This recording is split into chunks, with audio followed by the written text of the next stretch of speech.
तुमच्या आऊसाहेब राजमाता जिजाऊ या स्वराज्याची माती पुन्हा आमच्या मस्तकी लावण्याचे भाग्य आम्हाला लागले ही आई जगदंबेचीच कृपा. पण एक काळ असा होता मावळ्यांनो, या मराठी मातीच्या उमऱ्यावर अनेक परकीय सत्ता थया नाचत होत्या. मराठी मुलकाचं सैन्य मुघलांच्या आरमारात खितपत पडलेलं होतं आणि शेतकरी हाडाचं पाणी करून जगत होता. आणि या अशा परिस्थितीत सिंदखेडच्या लखुजीराव जाधव आणि म्हाळसा राणी यांच्या घरी आम्ही जन्माला आलो. तेव्हा दारांदारांमध्ये रांगोळी काढण्यात आल्या, तोरणं लावली गेली, हत्तीवरून साखर वाटण्यात आली. आमचे नाव जिजा ठेवण्यात आलं. जिजा म्हणजे जय आणि विजय.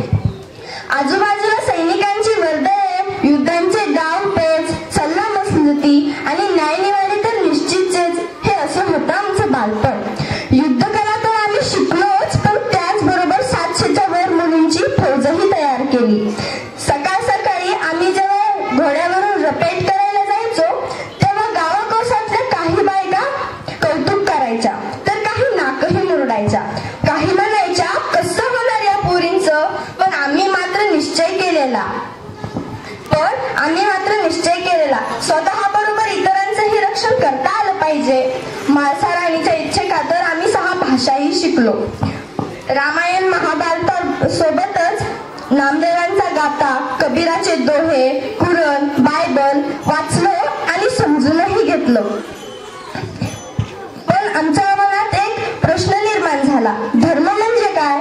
धर्म म्हणजे मानव सकल कल्याण की कर्मकांड? आपण तलवार चालवतो ती कुणासाठी? परकीयांची चाकरी आपण का करायची?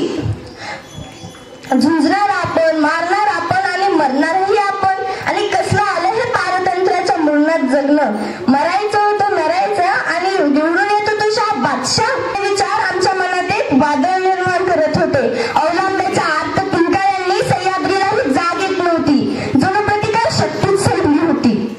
हे सगळं बघून तळपायाची आग मस्तकाला जायची. आम्हाला प्रश्न पडला. आम्ही वडिलांना विचारले, आपण हे का संपवत नाही?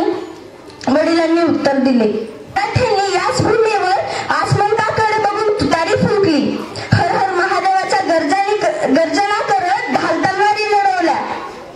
पण हा समाज एकथंग नाही.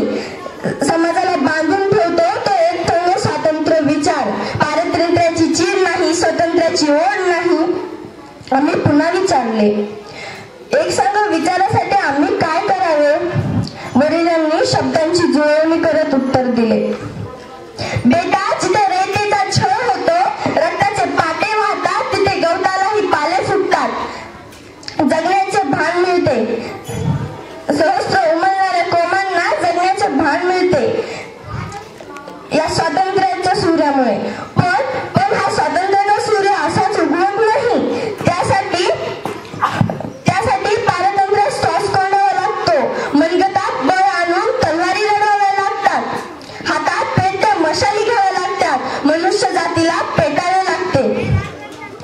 एक शब्द आम्ही आमच्या मनात साठवत होतो. मनात विचार आला, हे मोदाई, किती सोसलंस. यवनांनी कापून फेकून दिलेल्या माझ्या लेकरांची प्रेतही वाहून नेलीस. अब्रू लुटून नेलेल्या माझ्या लेकी सुनांना काटावर स्थान दिलेस. विजवत राहिलीस ती काटावरची मशाल. पण आता विजवत बसायचं नाही. आता फक्त पेटायचं. आणि कसं पेटायचं हे मी तुला सांगेन. आमचं लग्न शहाजीराजांशी झालं. शहाजीराजांना आमचा स्वभाव माहित होता. आमच्या पोटात एक अंकुर वाढू लागला. आमचे पुत्र शिवराय यांना आम्ही हवे तसे संस्कार देऊन या स्वराज्य निर्माण केलं. पण आजच्या या स्वराज्यात हे काय चाललंय हे बघून मला खूप दुःख वाटलं. आमच्या स्वराज्यात महिलांना